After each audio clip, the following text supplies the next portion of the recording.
Hey guys, if you haven't already, give the video a like, subscribe to my channel. This is a what if series and I'll be doing more down the road. Plus Ultra! Hey guys, and welcome to What If Deku was the reincarnation of Beerus the Destroyer. Now, we left off with Deku just being accepted to UA High School, so he goes to tell his mom, and then he also tells his attendant Whis. Inko has got very fond of Whis, as Whis enjoys going on little dates with Inko, similar to how Bulma and Whis were best friends in the anime. This is going to be that kind of relationship that Whis and Inko have. Now, Whis says he likes the elements of Earth, and Deku says you will enjoy it here. So, as everything goes per normal, Deku wakes up in the next morning and he hurries up to high school because he wants to see what the new experience is that he can encounter and where this kind of power can take him. Now, on that note, Deku enters the classroom and he sees some familiar faces, with Juro hugging and kissing Deku, and Deku says, "Hey Juro, I missed you." And she looks at him and say, "I missed you too." Now, Ida would walk to Deku, and Deku would shake his hand. No reason to be unfriendly to Ida or something like that, but Deku and Bakugou would instantly glance eyes, and he would say, "Oh, so the hothead made it into UA." And this is where Bakugou says, "Well, the quirkless bastard made it into UA, and I don't see how." And Deku and Bakugou would instantly just get into an argument and a scuffle with each other, with Aizawa telling the two to break it up. Now, the scuffle would end up with Deku pinning Bakugou to the ground and saying, "You're not on my level, so just chill out." This is when Aizawa would tell the two to stop it, and Deku and Bakugou would return to their seats saying, and Bakugou saying, "This isn't over, nerd." Now, but Aizawa would tell the kids that supposedly there was an orientation for you all today, but we're not doing that. We're going on the training field. I want to see what you guys are capable of and if you're meant to be in this high school, as this is no place for weaklings or no one with an unuseful quirk. He looks at Mineta.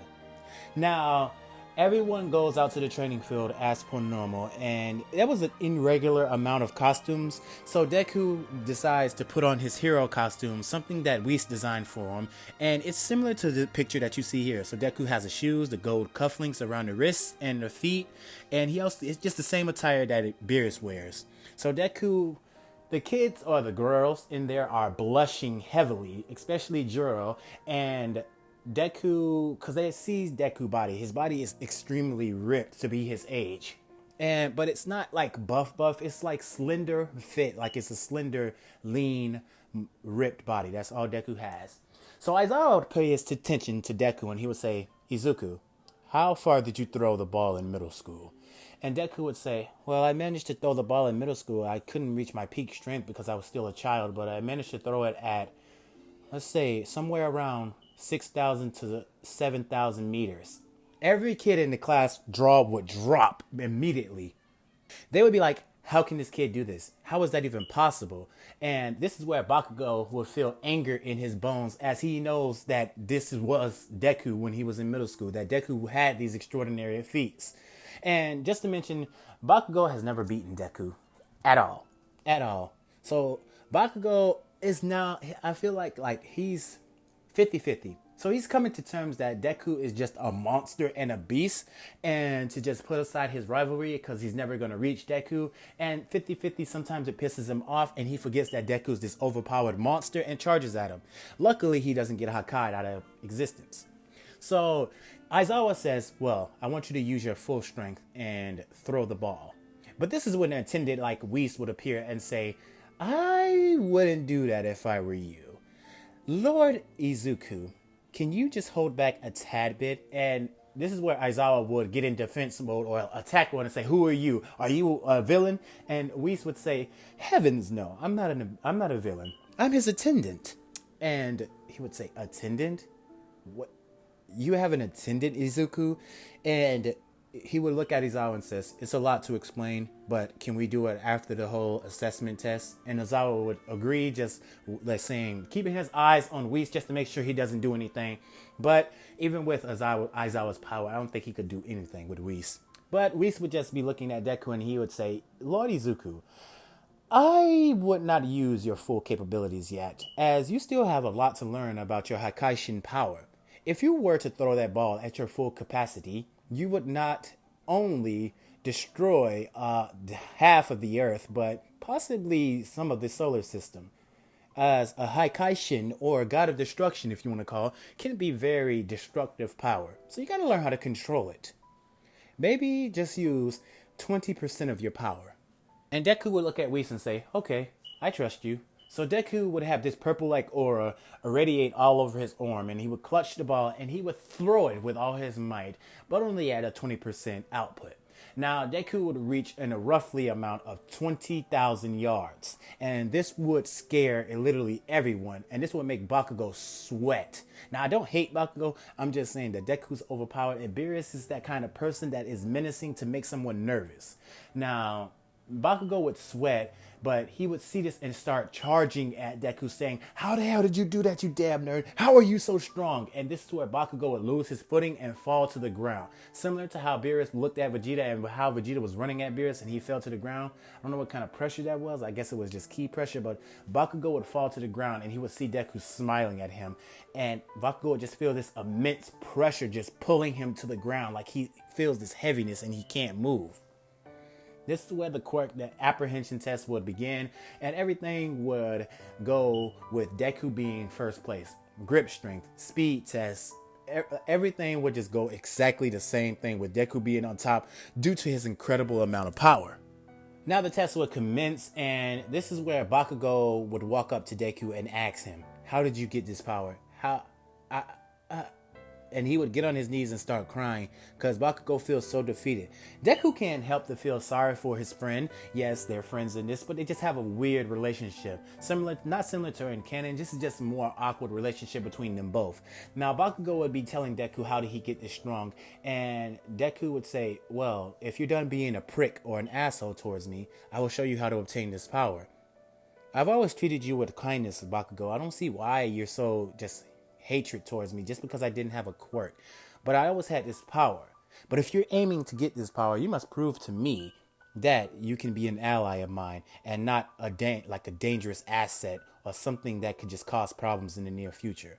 If you can do that, then I have no problem with showing you the guides to power and to become stronger. Anyway, prove to me that you can become that way and we shall see. Now, Deku would walk off and Bakugou would spend most of his time training until the whole battle trial arc. Now, that would commence and Bakugou and Deku would be on the same team versus Todoroki and Tenya. Now, Todoroki would tell them that Tenya and Todoroki would come up with some devised plan, and this is where Deku would say, so the bomb is up there. Deku would grab Bakugou and they would instantly teleport to where Tenya and Bakugou were. And not Bakugou, Tenya and Todoroki were. Now Bakugou would be shocked to what Deku just did because he just teleported. Now, even Todoroki and Tenya would be shocked. How did he get here this fast? Now, Deku would thrust his hands and push Tenya and Todoroki back into a wall. Both of them cannot move. Now, this is Deku using his ki pressure or ki manipulating powers to basically force them against the wall and them to not move. Then he does the same thing that Vegeta did to Goku when he did these like ki cuffs and like basically cuffed Goku to a fucking boulder or a brick, whatever kind of wall it was. He just cuffed Goku to a wall. So he does the same thing to Todoroki and Tenya and they cannot move. They cannot break out of this. It is too strong for them to break out of this. Even if Todoroki was using his ice powers, he even started to use his fire a little bit, regretting to using that, thinking that would be causing some effort, and Deku just goes to say, it's no use. You're not going to get anywhere. So as that happened, he now throws Bakugou at the bomb, and they win. Just that simple. Now Bakugou comes to terms as saying Deku is beyond just a monster. He's somewhat beyond a prodigy. I'm going to get y'all to say that, ain't I? Now, everything will play out as per normal with all the other teams and how they win and everything. And just to let you know, nobody got escaped. For those of you who like Mineta, he's still in. Nobody has been expelled or anything like that. Now, as per se, Now we get into talking about the whole USJ event. So All Might comes in and gives the heroes their costume. Well, not costumes. That was already explained in the last one. I'm not going to explain that. They already got their costumes. The students, they get into their costumes and get ready to go to the USJ. Now they get on the bus and all of them are conversating with each other. But most of the students are intrigued to ask Deku questions about how strong is he and what is he capable of. And we're going to do a little brief moment before the whole USJ arc as to Bakugou has been training very, very, very hard, but he's also been learning to contempt or to control his outburst of anger. I mean, Bakugou still has the same attitude as per se, but he tones it down to basically get trained or to have some kind of unlockable, well, to gain the power that Izuku has, which he never will because he's not a destroyer. Destroyers are on a whole different level. But Deku agrees to have Bakugou train with him, and he takes Bakugou to his planet.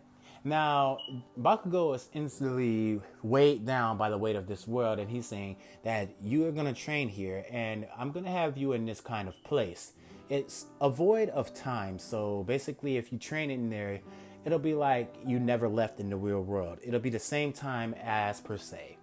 So he asks Whis if he can train Bakugou, and Whis says, "Are you sure, my lord?" And Bakugou begs Whis, and he says, "I don't see why not. I would be happy to train you." So Whis would train Bakugou, and they would go into this little spirit room and stuff like that, and they would train, and it would be like a day passed in there, like in the void of time or room or whatever you call it, that staff void of time or room. I'm tweaking it a little bit because he doesn't have God Key, so Whis is going to be helping him with that. So they're going to spend like about, let's say, 7 or 10 to 12 months in there. Now, with that, when Bakugou comes out, he has got a grasp of how to use his God Key and also how to make his explosions much, much stronger. Now, Bakugou isn't on Deku's level, but he's he is a moonbuster at this point. Now, beyond that, he's not fully controlled his God Key, because if he did, he could blow up planet to planet, yeah, not even per se. But what I'm aiming for is to have Deku have some sort of rival in the near future. Now, Bakugou spent 12 months in there. He has got a grasp on Ki and how to utilize Ki, and he has a grasp on God Ki. He has it controlled to somewhat an extent to what he can do. Now, Bakugou with his God Key can fight for long periods of time, and he can cause grave amounts of damage. And also, Whis has taught him in mastery of Ki control and developing his own attacks and how to get his quirk to fire off without spreading. So he used his quirk, his Ki blast enhances his explosion quirk. So when he shoots an explosion out of you, best believe you're gonna get damaged by it. So with all that being said and done, I'll get into more explaining of what Bakugou is capable of and his abilities as we prolong in the next couple of episodes, or when I release the next episode after this. It depends on how good or how bad you guys want another episode. Anyway, I'm stuttering. So we get into the whole USJ arc, and the students, they get off the bus, but let's talk about how they was explaining Deku's power. Now, everyone be asking Deku, what are your powers? What can you do? What are you capable of? And Deku would say that everything will be explained. You just got to open your eyes and watch me, as I can sense some grave amount of danger coming to this place. And this is where the students would get off. They would meet 13, and Deku would instantly, when they get in there, Deku would feel just a danger that is coming in. He would tell Aizawa to keep your eyes open. We have company. Now, all these villains would enter out of the portal, and this is where Deku would look at Bakugou, and Deku would sit back, floating up in the air with his legs crossed and his hands behind his head, and he would look at Bakugou, and he would say, "Now it's time to prove yourself. If you're an ally, or you're just someone I wasted my time on. Prove yourself, Bakugou, and be something better than the idiot you were before." Now, Bakugou would smile, and this is where he would charge at each and every one of the villains that escaped that portal, blasting straight through them. Now, Aizawa would be shocked and seeing what this boy was capable of, and this is where Kurogiri would try to teleport Bakugou somewhere, but this is where Deku would teleport in front of Kurogiri and say, "Hakai." Now, Kurogiri would be wiped, literally wiped out of existence. He doesn't exist no more. And Deku would say, Damn it. I shouldn't have used that. I can force another one, but if I do that, I'll use up all my energy or my strength. I don't want to use that power yet. There's no reason to. And then Deku senses something strong coming out of the portal as Shigaraki is now scared and he has to release his strongest asset. Well, no. To be honest, Shigaraki doesn't have the Nomu anymore because the Nomu didn't come out of the portal in time and Shigaraki is just stuck there. So now Deku is looking at Shigaraki and he says, so what are you going to do? And this is where it gets gruesome. Whis instantly tells Deku that this guy has a quirk called decay, and if he touches you, your body will decay and there will be nothing left. And Deku would say, interesting. So all of a sudden, Deku creates this Keyblade on his hand and instantly charges at Shigaraki, cutting off both of his hands and then releasing the Key Blast. Well, releasing the Key Wave back to his normal hand. Now, he looks at Shigaraki and he says, so, you don't have your little hands to do your trick. I wonder what will you do now? And that's all I have for you guys. Thank you for liking this video. Thank you for giving the likes, getting it to 4,000 views. If you can get it to higher than that, I will release a part in the near future. The only thing I'm looking for in this video in the near future, if you guys want a part 3, to just drop 100 likes. That's the new like goal for this video, as you'd be surprised what people like. Even as OP as this video, as this series is, it's going to be a lot of endings that happen really fast. That's what happens when you put Deku as a god of destruction. But I'm not going to ramble on because I don't want to spoil anything else. Anyway, without any further ado, you guys have a good day, a good night, and plus ultra. Good night.